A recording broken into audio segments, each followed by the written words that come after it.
نحمده ونصلي على رسوله الكريم اما بعد فاعوذ بالله من الشيطان الرجيم بسم الله الرحمن الرحيم رب اشرح لي صدري ويسر لي امري واحلل عقدة من لساني يفقهوا قولي۔ اچھی بات کیوں صدقہ ہے؟ یعنی مالی صدقے اور اچھی بات کے صدقے میں کیا مماثلت ہے؟ جب آپ کسی کو مال دیتے ہیں تو اس سے اس کا دل خوش ہو جاتا ہے۔ مثلا کسی کو کھانا کھلا دیتے ہیں، کسی کو کوئی اس کے استعمال کی چیز دے دیتے ہیں تو وہ خوش ہو جاتا ہے، چاہے کوئی بچہ ہو بڑا ہو، اس کو اچھا لگتا ہے، ان کے دل سے حسد اور بغض نکل جاتا ہے، یعنی جب آپ ان پہ خرچ کرتے ہیں۔ تو اسی طرح جب کوئی شخص اچھی بات کرتا ہے، آپ سے اچھی طرح پیش آتا ہے، احترام سے عزت سے بات کرتا ہے، آپ کو اچھا مشورہ دیتا ہے، کوئی اچھی بات سنا کے آپ کا دل خوش کرتا ہے، تو اس سے بھی آپ کے دل سے اس کے خلاف جو بغض وغیرہ ہوتا ہے وہ نکل جاتا ہے۔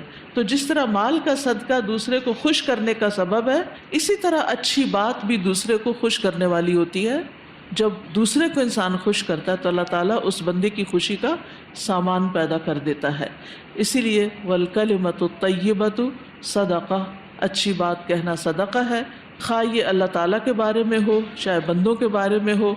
اللہ سبحانہ وتعالیٰ کے حق میں تسبیحات ہیں، جیسے سبحان اللہ والحمد للہ ولا الہ الا اللہ واللہ اکبر۔ اسی طرح لوگوں کے حق میں جو اچھی بات ہوتی ہے وہ حسن اخلاق میں شمار ہوتی ہے۔ ایک اچھی بات انسان کے جنتی ہونے کا فیصلہ کر دیتی ہے۔ نبی صلی اللہ علیہ وسلم نے فرمایا، بے شک بندہ اللہ کی رضامندی کے لیے ایک بات زبان سے نکالتا ہے اور وہ اسے کوئی اہمیت نہیں دیتا، مگر اسی کی وجہ سے اللہ اس کے درجے بلند کر دیتا ہے۔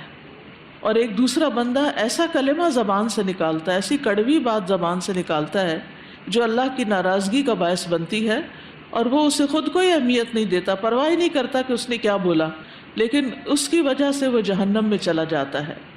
رسول اللہ صلی اللہ علیہ وسلم نے یہ بھی فرمایا، سلام کو عام کرنا، اچھا کلام کرنا ایسے اعمال میں سے ہے جو بخشش کو واجب کر دیتے ہیں، یعنی ایسا بندہ لازمی بخشا جاتا ہے۔